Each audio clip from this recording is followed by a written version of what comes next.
こんにちは。チベットテレビのテストもです。チベットディスウィークでは、チベットやダライラマ法王、そして中央チベット政権に関する1週間のニュースをお送りします。それではまずヘッドラインを見ていきましょう。アメリカ下院議会でチベット中国間の紛争解決促進法案が可決されました。ダライラマ法王はアレクサンダー・スタブ次期フィンランド大統領を祝福なさいました。ダライラマ法王と中央チベット政権の三本柱の指導者たちがチベット暦の正月ロサールに際し、世界中のチベット人に挨拶されました。フン・バツリン主席大臣はバルト諸国、イギリス、ベルギーの公式訪問を終え、南インドへの訪問を開始しました。中央チベット政権はインドとネパールのチベット人居住地域での生態リスト調査の開始を発表しました。ナムギャルチョルク代表はチェコ大使館主催の昼食会に出席しました。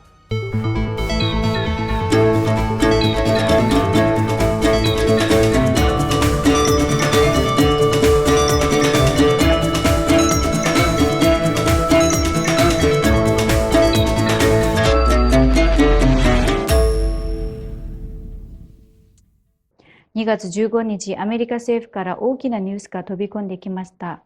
チベット国際キャンペーンによると、アメリカ下院議会はチベット人指導者との対話を通じて長年のチベット中国紛争を解決するよう、さらにアメリカが中国政府に働きかけるための法案を可決しました。超党派のチベット中国間の紛争解決促進法はチベット解決法とも呼ばれ、2010年以来停滞しているダライラマ法の特使または民主的に選出されたチベット人指導者との交渉を再開するよう中国政府に圧力をかけることを目的としています。この超党派でまとめられた法案は、マサチューセッツ州選出の民主党議員ジン・マッカバンとテキサス州選出の共和党議員マイケル・マコールによって提出されました。これは中国が主張するチベットが古代から中国の一部であったとする誤った主張を否定し、アメリカ国務省に中国のチベットの歴史、人々、機関に関する誤った情報に積極的に立ち向かう権限があるというものです。同法案は下院で賛成392、反対28、棄権11の賛成多数で可決されました。This bill ensures that Tibetans have a say in their own future. It stresses the need for a direct dialogue between the CCP and the democratically elected leaders of Tibet, and that any resolution must be peaceful and include the voice of the Tibetan people. By passing this timely bill, the People's House would be standing up for the universal rights and aspirations of the Tibetan people.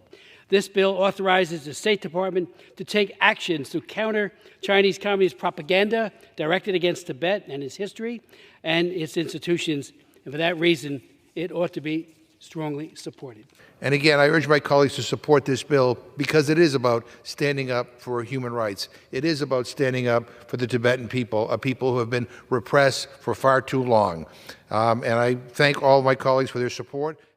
I'm very thankful to Representative McCall,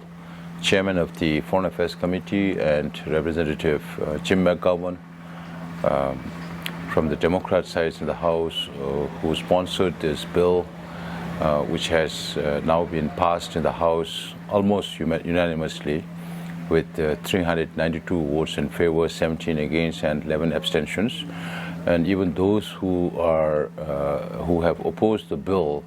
were not opposing the content of the bill as such, but they want to make the bill much more stronger. Otherwise, we could, I think, term it as a unanimous decision in the House. I very much appreciate all your efforts, including Representative Meeks as the ranking member of the Foreign Affairs Committee in the House. And now we have to wait for the Senate Foreign Relations to pass the resolution and then take it to the Senate floor to take it to the presidential accent. I want to thank you again to all the members who have supported this bill, and we look forward to turning it into an act with support from Senate, as well with Senator Todd Young from the Republican side and Jeff Merkley from the Democrat side, and Senator Ben Cardin is also the chairman of the Senate Foreign Relations Committee, with whom we had a very long relationship. We are hopeful that this will get through in the Senate as well for the presidential extent. This is a joint effort by many people within the Congress who have been supporting us, and I want to especially mention Todd Stein for taking the effort when he was working with Representative McGovern, and also staffers from McGovern's office, from Meek's office, from McCall's office, who have been very, very active in getting this job done in the House. And from our side, the Office of Tibet and the International Campaign for Tibet, lobbyists, the other non-governmental organizations that have been representing Tibet in the Congress to push this bill. It has been a joint and cooperative effort from everybody that we could reach this stage. Now we'll have to wait for the Senate to pass this bill, and then with the President's accent to turn it into an act. We look forward to that, and please support this bill in the Senate. Thank you very much. ダライラマ法王はフィンランドの次期大統領に選出されたアレクサンダー・スターフ氏に書簡で祝辞を述べました。書簡の中で法王は、より平和で思いやりのある世界の創造に貢献するため、国際社会が対話と外交を通じて暴力的な紛争を解決するために強調して努力することを望むと述べられました。法王は新大統領がフィンランド国民の希望と願望を実現するために持ち受ける困難に立ち向かい、挑戦し成功を収めることを祈られました。今週水曜日、単独連邦地住職率いるナムギャルソー院は、ダラムサラにあるダライラマ法14世の住居において、ダライラマ法に居住祈願の祈りを捧げました。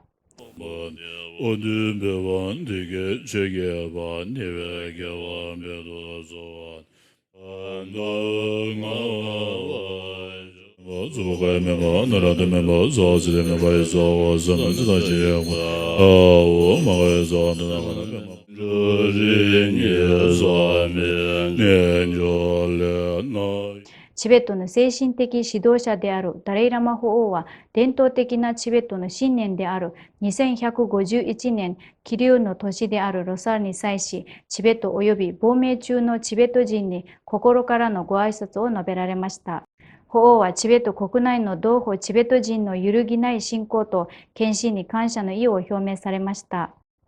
また、チベットの新年に際し、中央チベット政権の三本柱である指導者たちは、世界中のチベット人にロサールの挨拶をしました。主席大臣は挨拶の中で、亡命チベット人に対し、チベット人のアイデンティティを維持するためのさらなる努力を呼びかけ、ダライラマ法王が健康であることを人々に伝えました。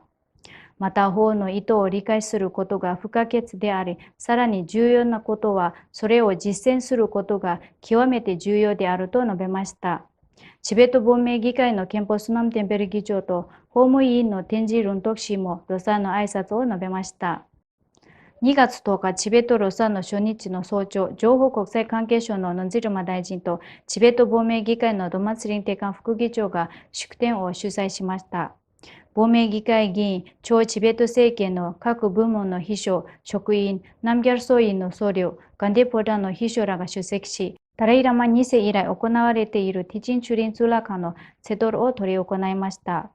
儀式は祈りから始まり、大臣と副議長からダライラマ法王の玉座にマンダラが捧げられました。今週火曜日、アメリカのチベット問題特別調整官であるウズレゼヤ次官とアントニー・ブリンケン国務長官はビデオメッセージの中で世界各地で祝うチベット人にロサールの挨拶をしました。イギリスでは初めてチベット暦の正月、ロサールがチベットのための全政党議員グループによって主催され、国会議員、チベット人、中国人やウイグル人を含むチベット支援者からなる80人近くのゲストとともに盛大に祝われました。チベットの支援者であるティム・ロトン議員、APPG チベットの議長であるアルトン氏、ジム・シャノン議員、ベラホブハウス議員、ベン・ロジャス議員、そして様々なチベット団体の代表者らが出席しました。ロサールの前夜、リトーニアのチベット支援者たちがリトーニアにおけるチベット関連活動の拠点であるビリニウスのチベット広場に集まり、チベットの新年を祝うとともにチベット人との連帯を示し、伝統的なチベットの装飾や氷の彫刻を制作しました。アメリカのマサチューセッツ州のチベット人コミュニティは、ロサンの期間中、アメリカにおけるチベット難民の再定住において極めて重要な役割を果たしたバーニー・フランク下院議員を称えました。このイベントは1992年にフランク議員がスポンサーとなった法律が可決されたことにより始まった歴史的な移住の32周年を記念するものでした。この法律によりインドとネパールからの1000人のチベット難民がアメリカに新しい家を見つけることができました。ダライラマ法長チベット事務所ネパール、チベット事務所フランスでは、来賓やチベット支援者の出席のもと、ささやかで伝統的なチベット新年の祝賀行事が行われ、ダライラマ法日本代表部事務所はロサンの集まりに参加しました。中央チベット政権のペンバチン主席大臣はバルト諸国4都市の公式ツアーを終え、2月1日にイギリスに戻り、チベット人支援者、チベット関連擁護団体、在イギリスチベット人コミュニティの評議会メンバー、イギリスビータグとの一連の会合に参加しました。主席大臣は2月3日、オリーク大学で開催されたオリーク経済サミットにゲストとして出席し、講堂に集まった400人以上の聴衆を前にチベット価値観に基づく自由運動への挑戦というテーマで基調講演を行いました。講演では中国共産党による国際法と秩序の侵害に抵抗するチベットのアプローチには、人間の価値といえる平和、尊敬、思いやりが備わっていることを強調しました。主席大臣のフィンランド、エストニア、ラトビア、リトアニア、イギリスへの公式訪問は、スナンフラシ代表とチベット事務所ロンドンの秘書、ロヘイ・サムテン氏によって企画されました。大臣は2月8日、チベット人の多くが住む港湾都市アントワープに到着後、チベットの若者たちと交流し、若い世代にはチベットの自由闘争を前進させる責任があることを強調しました。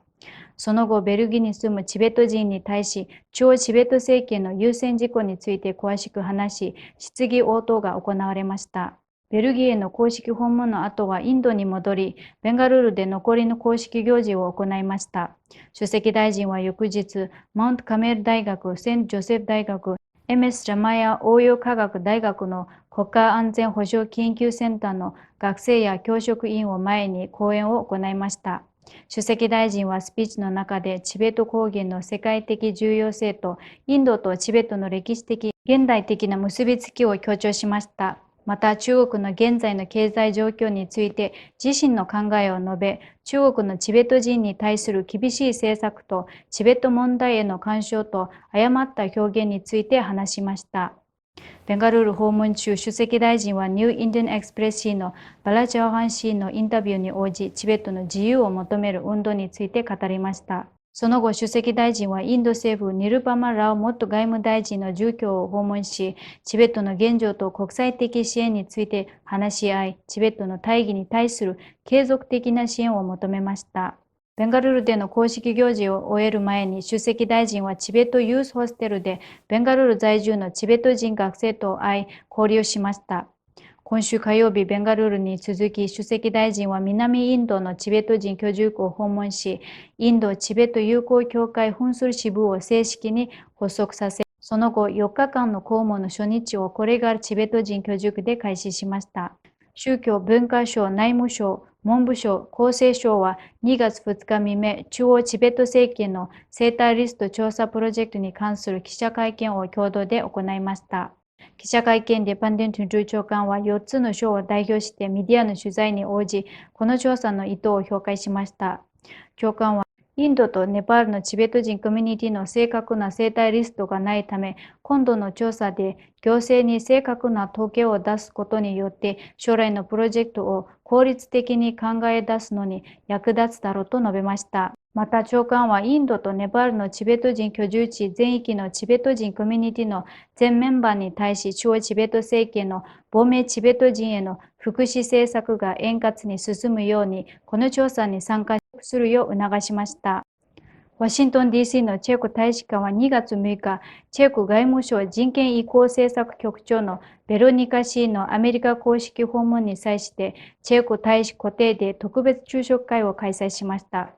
チベット事務所のナムギャチュル代表と職員のツルトゥルンギャツ氏は、キューバ、ベネズエラ、ロシア、イランからの人権擁護者と共に昼食会に参加しました。スタシェク大使はチェコ政府が外交政策の重要な要素として人権と民主主義を優先していることを強調しました。ミトコバ所長はバーツラフ大統領と仕事をした思い出や政府及び市民社会の立場で人権問題の分野に関わってきたことを振り返りました。ナムギャルチュル代表はチェコ政府と国民に対しチベットの大義に対する揺るぎない支援と世界各地の権威主義政権を押し返しながら人権と民主主義にのっとった原則的な外交政策を行うという世界的かつ道徳的なリーダーシップに深い感謝の意を表明しました。